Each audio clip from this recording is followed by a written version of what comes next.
Bon, ce qu'il faut savoir, c'est que on avait l'avantage sur le fait qu'il y avait aucun zombie aux alentours. En effet, dans le dernier épisode, si vous l'avez écouté, on avait rasé une partie du quartier.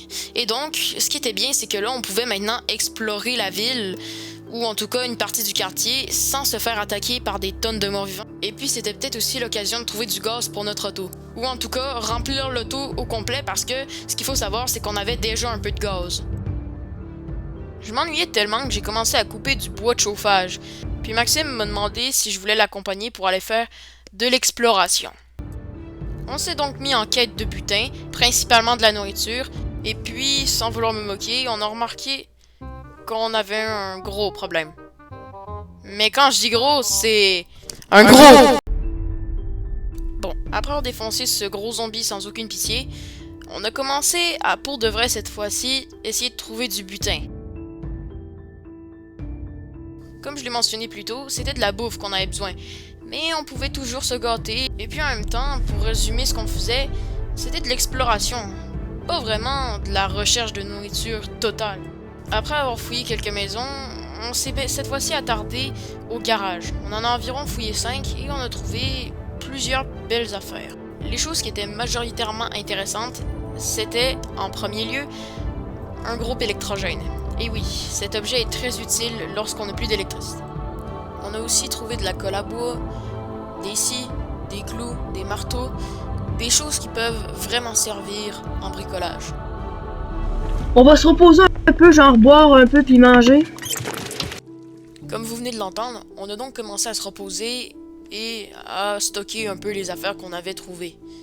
On est aussitôt retourné dehors parce qu'il y avait une horde qu'on n'avait toujours pas affrontée et on l'avait esquivée.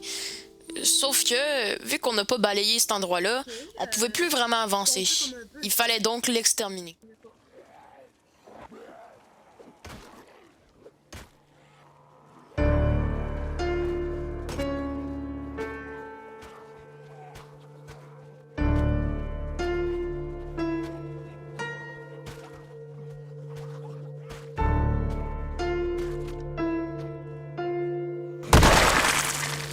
Sans même m'en avoir rendu compte, je me suis égratigné dans ce petit combat. Je suis rentré dans un garage et j'ai trouvé une crosse de hockey, ce qui était parfait pour me défendre parce que j'avais encore aucune arme.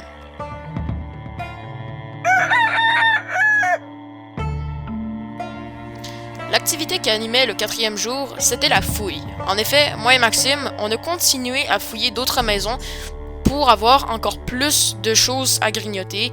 Et puis, plusieurs objets qu'on a trouvés étaient quand même assez utiles.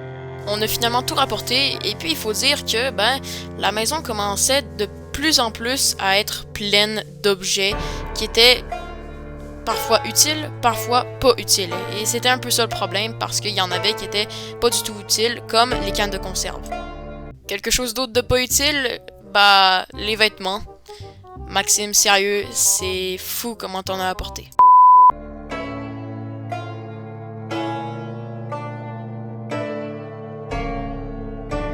C'était aussi le temps de manger parce que oui, on n'avait toujours rien grignoté depuis qu'on était parti fouiller dans les autres maisons. Après avoir mangé, j'ai décidé de commencer à creuser des tombes pour les zombies parce que oui, il faut pas les laisser là. En fait, le problème, c'est que dans ce jeu, si vous enterrez pas un zombie, ça va en attirer d'autres. Et donc, il fallait vraiment qu'on se protège le plus possible. On n'avait pas envie d'en attirer, on les a donc tous mis. Et j'en ai creusé tellement des tombes, et je peux vous dire que, même là, vous le voyez, c'était assez horrible. Et Maxime, qui me surveillait et qui me regardait faire, trouvait ça assez drôle d'ailleurs. Ah ouais, je te check faire, là.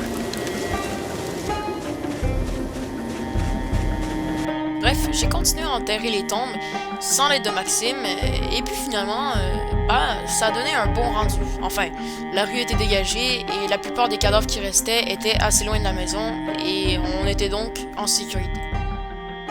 Après m'être occupé d'avoir enterré les cadavres, je suis allé rejoindre Maxime et c'était parti pour une autre nuit dans cette horreur qui faisait que continuer depuis le début.